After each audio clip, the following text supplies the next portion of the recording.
আপনার অনুভব হবে না। কোরআনকে স্টাডি করুন, নবীজির জীবনীটা পড়ুন। যাদের ব্রেনে আঘাত লেগে আছে ইসলাম কি, যাদের ব্রেনে আঘাত লেগে আছে কোরআন কি, তাদেরকে অনুরোধ করে যাব একবার কোরআনটা স্টাডি করো। তোমাদের বাচ্চাদেরকে দিনই শিক্ষা দাও, যাতে তোমার মেয়ে তসলিমা নাসরিন না হয়ে যায়, তোমার মেয়ে যেন বেঈমান কাফেরের মতো রূপ না নিয়ে নেয়। ওই জন্য দিনই শিক্ষা দেন। আজকে শুনেলেন বুখারী শরীফের হাদিস 5885 নম্বর হাদিস। নবীজি সাল্লাল্লাহু আলাইহি সাল্লাম বললেন, দুটো ব্যক্তির দিকে কিয়ামতের দিনে আমার আল্লাহ তাকাবেন না। এক নম্বর হচ্ছে ওই ব্যক্তি, যে লোকটা, যে যুবকটা নিজের চেহারা মহিলার মতো করেছে, কানে বালি পড়েছে, হাতে বালা পড়েছে, মেয়েদের মতো চুল রেখেছে, এই ব্যক্তিরা কিয়ামতের দিন আমার আল্লাহ তাকাবেন না। এবং তাদেরকে বলা হবে তোমরা মহিলার রূপ ধারণ করো। তারা বলবে আমরা অক্ষম, তারা জাহান্নামে প্রবেশ করবে। যে মেয়েরা পুরুষের রূপ ধারণ করতে চাইছে, ববিকার চুল, জিন্সের প্যান্ট আর গেঞ্জি, যারা পুরুষের মতো সাজতে চাইছে, এই মহিলাদের দিকেও আমার আল্লাহ কিয়ামতের দিনে তাকিয়ে দেখবেন। এই মহিলারাও জাহান্নামে প্রবেশ করবে। আমার মুসলমান মা বোন, আমার ভাই, তোমরা নিজেদিকে পরিবর্তন করো না। এখন একটা রোগ এসছে লিঙ্গ পরিবর্তন। লিঙ্গ পরিবর্তন বাংলাদেশে ঘটেছে, শরীফ থেকে শরীফা। লিঙ্গ পরিবর্তন করা, কিছু মহিলা তারা লিঙ্গ অপারেশন করে, লিঙ্গ পরিবর্তন করে তারা পুরুষ হচ্ছে, কিছু পুরুষ লিঙ্গ পরিবর্তন করে মহিলা হচ্ছে। বলুন নাউজুবিল্লাহ। যারা এই খেল শুরু করেছে, আমি বলে যাচ্ছি, লিঙ্গ পরিবর্তনের পরে তারা যদি কাবা ঘরে তাহাজ্জুদ পড়ে, আল্লাহর কসম পেরুবার রাস্তা পাবে না। যেহেতু আল্লাহর কুদরতকে নিয়ে খেলা করেছে, আল্লাহর কুদরতি জিনিসকে নিয়ে খেলা করেছে। ওই জন্য অনুরোধ করে যাচ্ছি, বাচ্চাদিকে সহি তরবিয়ত দেন, ইসলামের তরবিয়ত দেন, কোরআন হাদিসের শিক্ষা দেন।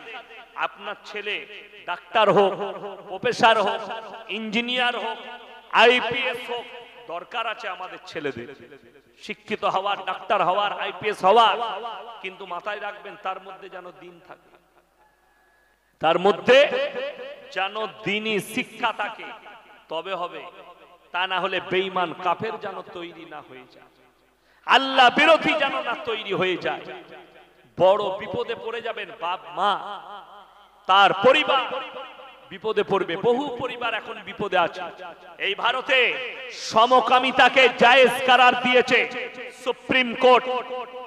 এটাতে শুধু মুসলিম সমাজের ক্ষতি হবে না, গোটা ভারতের জীবন ব্যবস্থা ভেঙে পড়বে। তার পরিণাম, উদাহরণ এক নম্বর কি জানেন? এক নম্বরটা উত্তর 24 পরগনা বনগাঁ থানা।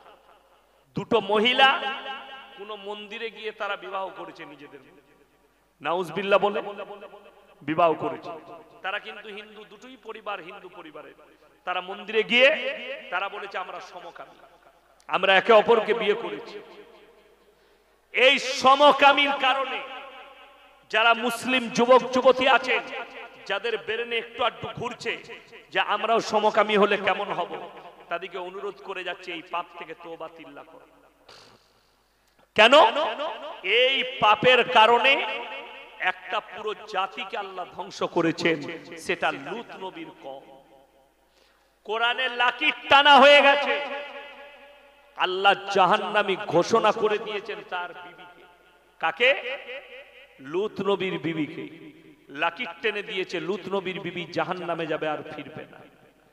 তো লূত নবীর বিবি যদি জাহান্নামে যায়, আর তুমি যদি সমকামী হও, আর তোমার পিতা, তোমার বাপ, তোমার আত্মীয়, এরা যদি সবাই মুমিন হয়, আর তুমি যদি মনে করো আমি যতই পাপ করি এরা দোয়া করে পার করাবে, এই স্বপ্নটা তুমি ভেঙে দাও।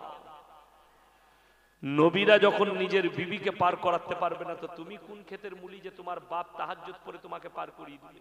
তুমি কোন ক্ষেতের মুলি যে ইয়াসিন হুজুর দোয়া করে তোমাকে পার করাবে? তোমার জন্য ওই জাহান্নামের রাস্তাটাই অতিক্রম হবে, তুমি অনুভব করতে পারবে।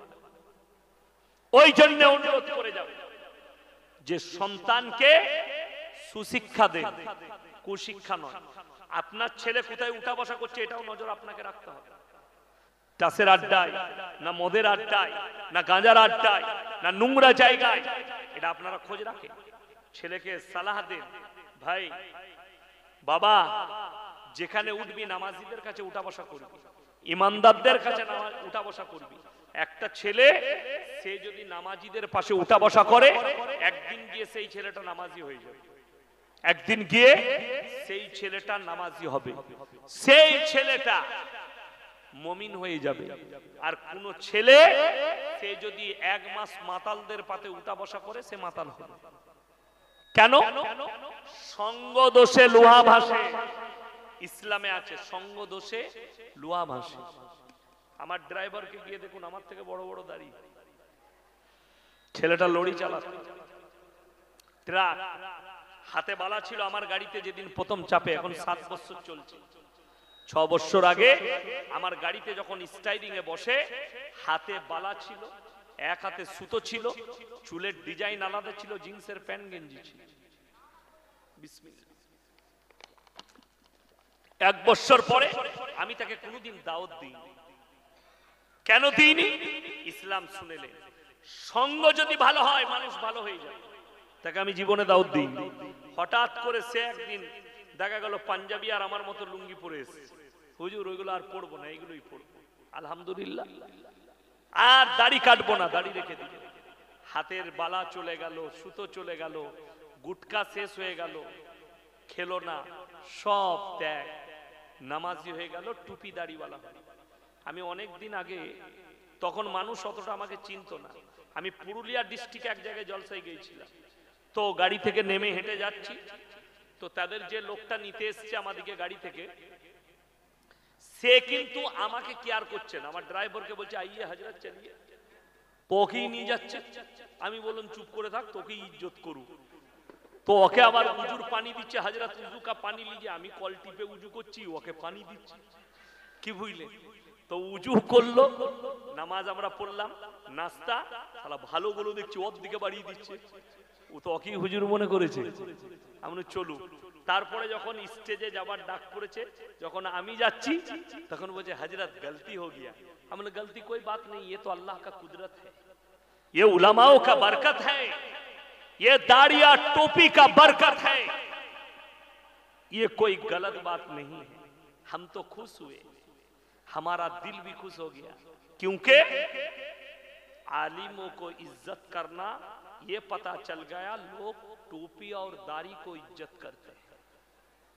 और रसूल सल्लल्लाहु अलैहि वसल्लम का सुन्नत है, तो जिसने सुन्नत रखा उसका इज्जत बढ़ गया।